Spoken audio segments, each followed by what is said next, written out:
আজকে যে টপিকসটা করব সেটা হলো ফাংশন। তো ফাংশন কি বা কাকে বলে, এটা নিয়ে আজকে আমাদের টপিকস। আমার কথা তো শোনা যাচ্ছে? জি স্যার। জি স্যার। আচ্ছা, তো প্রথম যেটা আসছে সেটা হলো যে ফাংশন কাকে বলা হয়। তো খেয়াল করে দেখো যে এটাও একটা ওই গল্প দিয়ে বোঝালে তোমাদের কাছে বিষয়টা অনেকটা ক্লিয়ার হবে। সেটা হলো যে তোমরা আহ যদি এভাবে চিন্তা করো,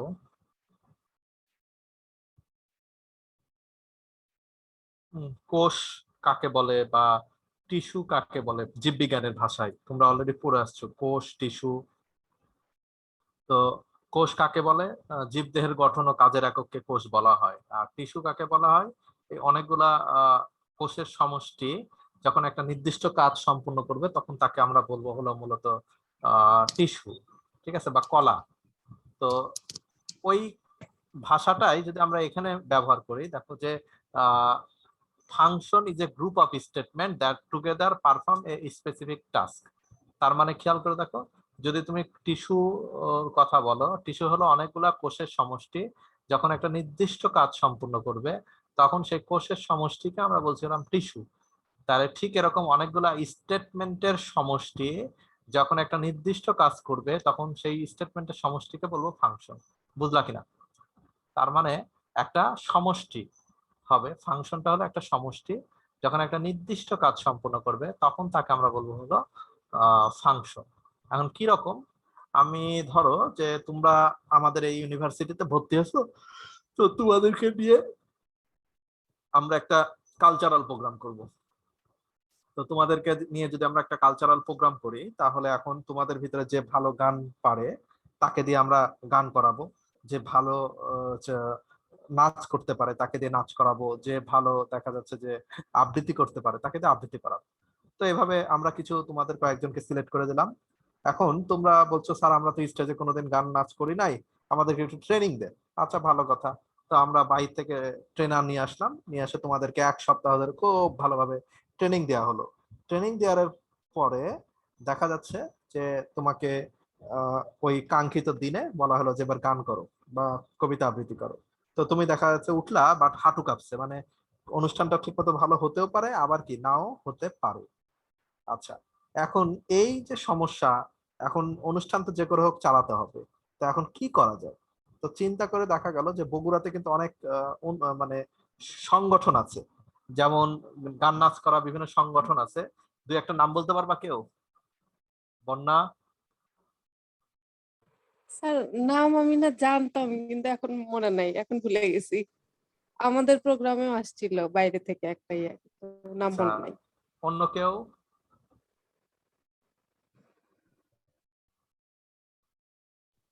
না স্যার। আচ্ছা, তো ধরে নাও আমি একটা দিলাম কচি কাচার মেলা, একটা নাম। তারপরে সাংস্কৃতিক গোষ্ঠী, তারপরে ধরো হলো এরকম অনেকগুলো নাম আছে।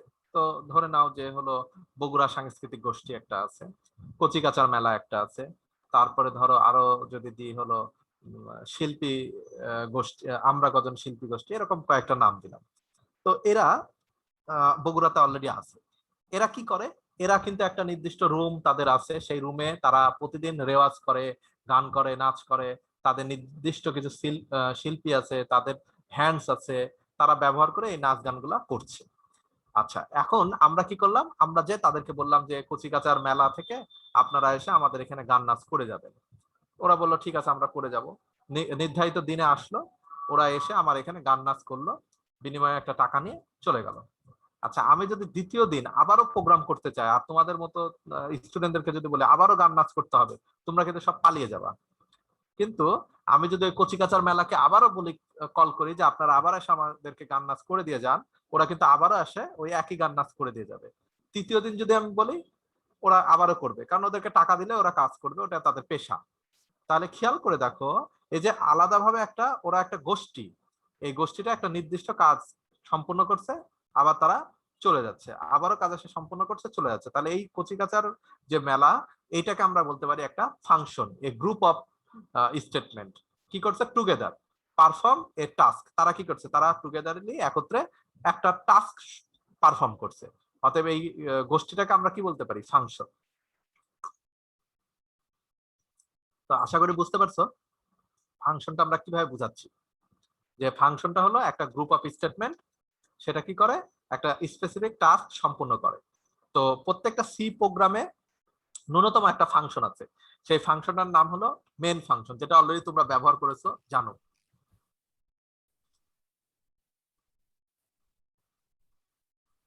যে মেন ফাংশনটা অবশ্যই একটা প্রোগ্রামের ভেতর থাকে এবং তারা মূলত প্রোগ্রামটাকে ব্যবহার করার জন্য, প্রোগ্রামটাকে সামনের দিকে মুভ করার জন্য, যাবতীয় কার্যক্রম সম্পূর্ণ করার জন্য এই ফাংশনটা ব্যবহার হয়ে থাকে। আচ্ছা, তো আমরা ফাংশন যখন ব্যবহার করি,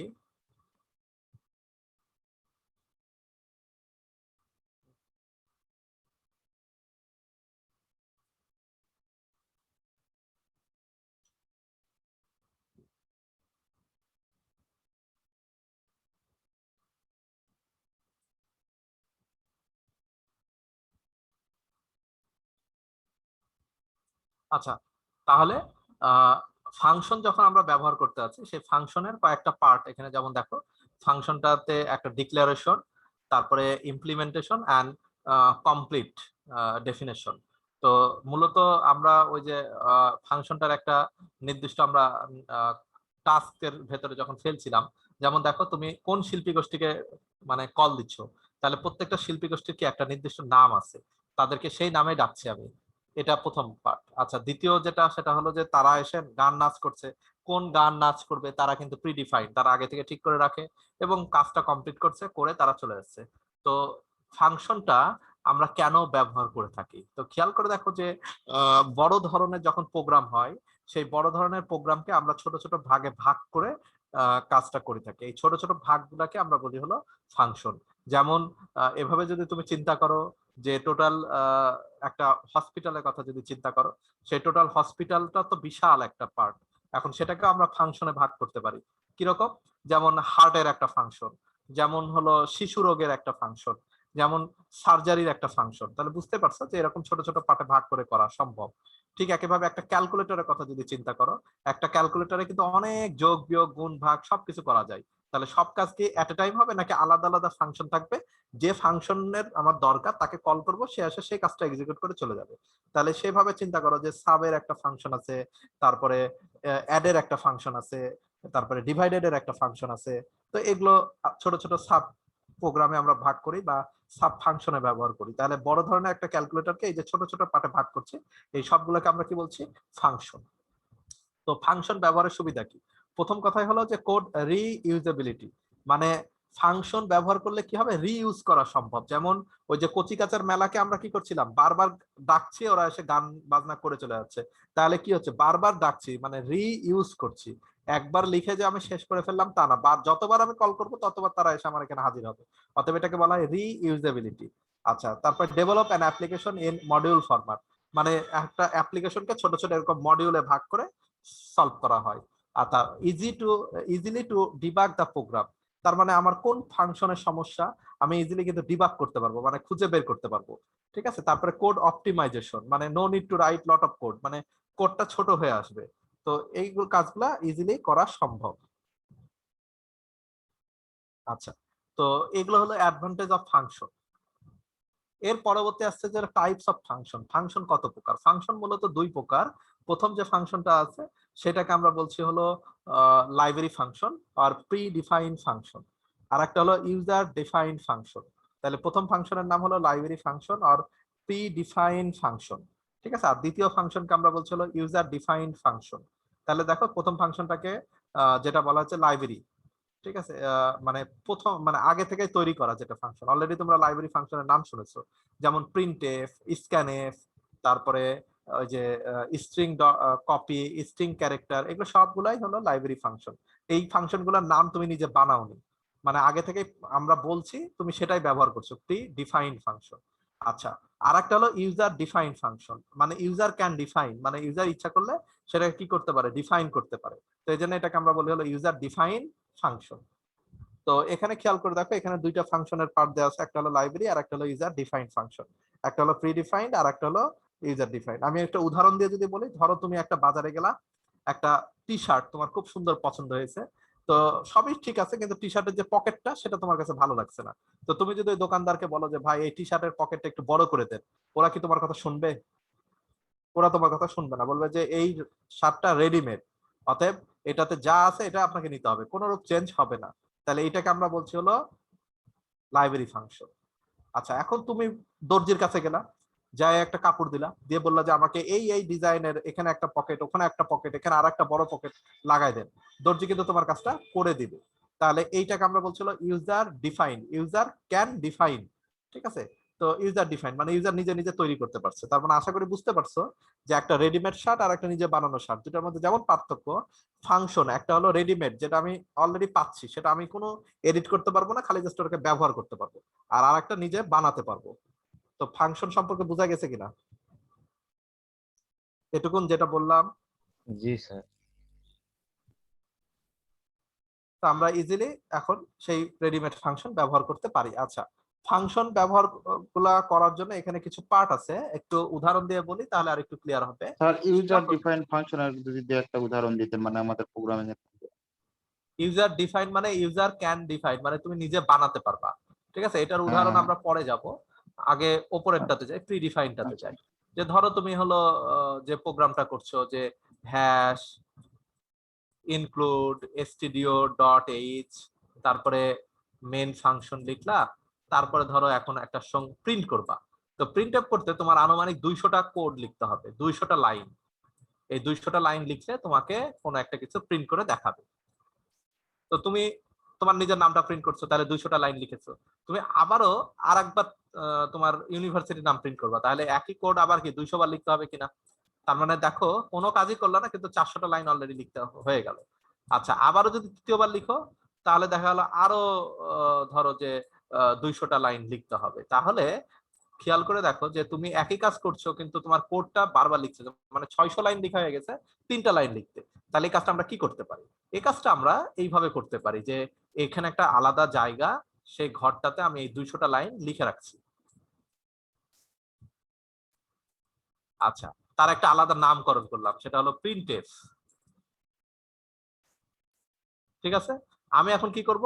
আমি এখন যে কাজটা করব, যে এখানে আর এই 200 লাইন না লিখে আমরা এখন ওই ফাংশনটাকে খালি কল করব। তাহলে ওই ফাংশনটা কোথায় লেখা আছে? এরকম মানে কোন একটা জায়গাতে লেখা আছে। এখন জাস্ট আমি ওই ফাংশনের নামটাকে কল দিচ্ছি, যেমন কচি কাঁচার মেলা হাজির হও, তেমন আমরা লিখছি প্রিন্টএফ, ওই ফাংশনটা হাজির হও। তাহলে ওই ফাংশনটা যখনই কল করছে, এর ভেতরে তার কি কাজ করবে যাবতীয় কোডটা এখানে লেখা আছে, এখানে এসে এক্সিকিউট করে চলে যাবে। আমি যদি আবারও প্রিন্টএফ করি, তাহলে এই 200 লাইনটা আর লেখার দরকার না, আবারও লিখলে আবারও এসে রান করে চলে যাবে, আবারও প্রিন্টএফ লিখলে আবারও এসে রান করে চলে যাবে। তুমি কিন্তু এই কাজটাই করছো। তো এইটা কার মধ্যে লেখা থাকে? এই যে stdio.h যেটা হেডার ফাইল, সেই হেডার ফাইলের মধ্যে লেখা থাকে। এগুলো হলো লাইব্রেরি ফাংশন, এগুলো তুমি আর চেঞ্জ করতে পারছো না। আচ্ছা, আর ইউজার ডিফাইন ফাংশন যদি হয়, সেটা তুমি নিজে বানাতে পারবা। আমরা পরে ইউজার ডিফাইন ফাংশন কিভাবে বানাতে হয় সেটা দেখবো। তো এখানে দেখো ডেফিনেশন এ ফাংশন বলে একটা কথা লেখা আছে। সেটা হলো যে একটা ফাংশন যদি নিজে বানাতে চাও, তাহলে কয়েকটা বিষয় মাথায় রাখতে হবে। একটা হলো রিটার্ন টাইপ, তারপরটা হলো ফাংশন নেম, আর একটা হলো ফাংশন বডি। ঠিক আছে? প্রথম যেটা থাকবে সেটা হলো রিটার্ন টাইপ থাকবে, তারপরে ফাংশনের একটা নেম থাকবে, তারপরে প্যারামিটার থাকবে, আর পরে যেটা থাকবে সেটা হলো ফাংশনের বডি। তো আমি তোমাদের ফাংশনটাকে আজকে করাবো নাকি অন্যরা আসলে করাবো? কারণ এটা সবার বুঝার দরকার, এটা খুবই খুবই গুরুত্বপূর্ণ। অ্যারে যেমন গুরুত্বপূর্ণ, ফাংশনটাও খুবই গুরুত্বপূর্ণ। এটা না বুঝলে মানে পরবর্তীতে তোমরা মানে অন্যান্য সেমিস্টারে অসুবিধার সম্মুখীন হবা। স্যার তাহলে আপনি গ্রুপে একটু করা একটা নির্দেশনা দিয়ে দেন। আমি পড়ার নির্দেশনা দিচ্ছি, রেকর্ডটা অফ করে দাও নাহিদ।